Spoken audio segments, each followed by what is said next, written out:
UFC 292 is this Saturday. I'm going to go over my last minute bets and predictions for the card. But before I do, if you're new here, make sure you subscribe as we have brand new videos every single week. So let's take a look at who we've got here. So in the main event, we have Aljamain Sterling versus Sean O'Malley for the Bantamweight Championship. This is going to be an incredibly exciting fight. There's so many possibilities and both are fantastic fighters in their own right. But anything can happen and I can see a decision for either guy and I can see a finish for either guy. Aljamain has great wrestling and fantastic submissions, which is a big threat to O'Malley. But I'm predicting something special. I'm saying O'Malley to win by KO in either round 1 or 2, which would give me a plus 800 odds.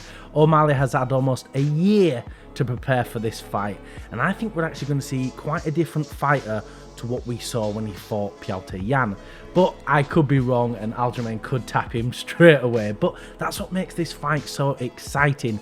But then we move on to one of my favourite fighters of all time, Zhang Weili. She's defending her title against Amanda Lemos. Amanda is a very, very dangerous opponent. She's physically strong, she's fast, she's got great KO power and submissions under her belt. But Zhang Weili has all of that and better. She's stronger, she's faster, she has better striking, and she's also got fantastic grappling and submission. I think Amanda is out of her depth with this fight, and I'm expecting a domination. Maybe that is just the bias in me because Zhang Weili is one of my favourite fighters, but I genuinely think that's what's going to happen. So now, do I bet for a KO or a submission in the first round? After seeing what Jessica Andrade did to Lemos with that crazy standing up submission, it showed that there's big holes in Lemos's game, and I think Zhang is going to take advantage of that. So I'm going to say a round 1 submission, which is a plus 1400.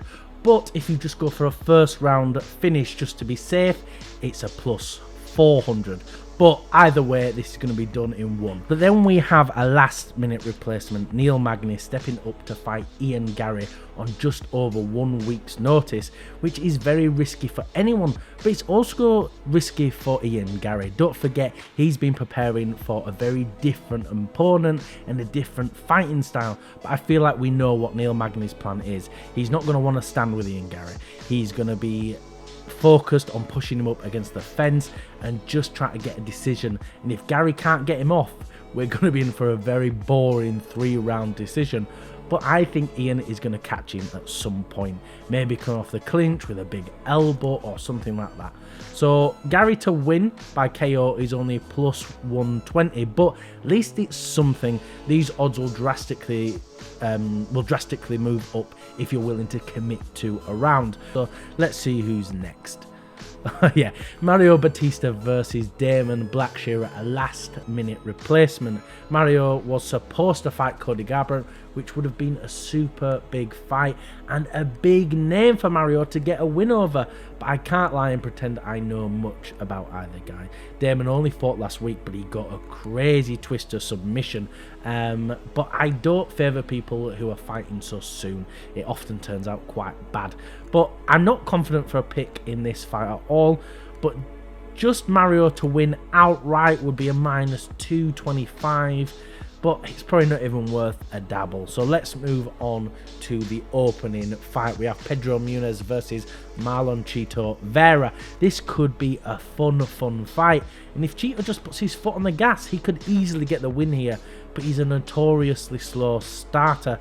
And then he catches people in the final rounds, but Pedro Munhoz has got such a crazy chin and that game plan might not work. But hopefully he's learned a big lesson from his fight with Corey Sandhagen, and if he comes out aggressive from the get-go, he should get the win. But I think Chito Vera might be the first person to finish Pedro Munhoz, or second person to finish if you count the old eye poke from Sean O'Malley. But I'm going with a KO, and a KO for Chito Vera is a plus 500. And in all honesty, I think with how strong Pedro's chin is, the rate should be even higher than that. But those are my last minute predictions for UFC 292. Thank you everyone for watching. If you can like, comment and subscribe, it really does help us out.